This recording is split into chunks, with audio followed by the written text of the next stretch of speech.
সম্মানিত মৎস্য চাষী ও মৎস্য খামারি ভাই ও বন্ধুরা, আসসালামু আলাইকুম। যারা আমার এই ভিডিওটি দেশ এবং দেশের বাইরে থেকে দেখতে পাচ্ছেন, তাদের সবাইকে জানাই আন্তরিকভাবে শুভেচ্ছা ও অভিনন্দন। তো ভিউয়ার্স, আজকে আমরা আপনাদের সাথে আলোচনা করব তারা বাইম মাছের পোনা নিয়ে। তারা বাইম মাছের পোনা কীভাবে উৎপাদন করা হয় এবং কি আপনারা এই তারা বাইম মাছের পোনা কীভাবে চাষ করে অল্প খরচে লাভবান হতে পারবেন, সে বিষয়ে আজকে আমরা আলোচনা করব।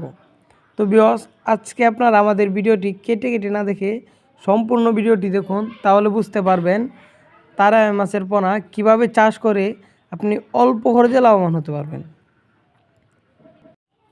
তো ভিউয়ার্স, এই তারা মাছের পোনা আপনার একক চাষ করার থেকে মিশ্র চাষ করা ভালো বেশি।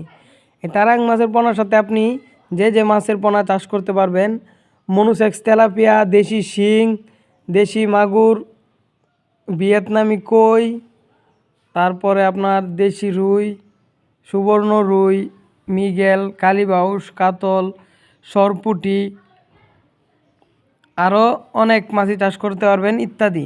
তো ভিউয়ার্স, আজকে আমরা আপনাদের সাথে আলোচনা করব তারা মাছ চাষ করার ক্ষেত্রে পুকুর কীভাবে প্রস্তুতি করতে হয়। তো আপনারা যারা তারা মাছ চাষ করার ক্ষেত্রে পুকুর প্রস্তুতি করতে জানেন না, তারা আপনার প্রথমে পুকুরটা শুকাবেন। শুকানোর পরে পুকুরে চুন দিবেন, চুনা দিয়া 3 দিন রাখবেন। 3 দিন দেওয়ার বাদে পুকুরে আপনার নতুন পানি ঢোকাবেন। পানি ঢোকানোর পরে আপনার পোকামাকড় মরে এমন একটা সমিথন দিবেন। সমিথন দেওয়ার পরে আপনার এই তারা মাছের পোনা পুকুরে দিতে পারবেন। তো ভিউয়ার্স, আমরা যে বুট মাছ থেকে তারা মাছের পোনা নিয়ে থাকি সেগুলো এই যে আপনাদেরকে ভিডিওর স্ক্রিনে দেখানোই হচ্ছে। তো ভিউয়ার্স, আপনারা অরিজিনাল তারা মাছের পোনা নিতে চাইলে আমাদের ভিডিওর স্ক্রিনে নাম্বার দেওয়া আছে, আমাদের সাথে যোগাযোগ করে নিয়ে যেতে পারেন।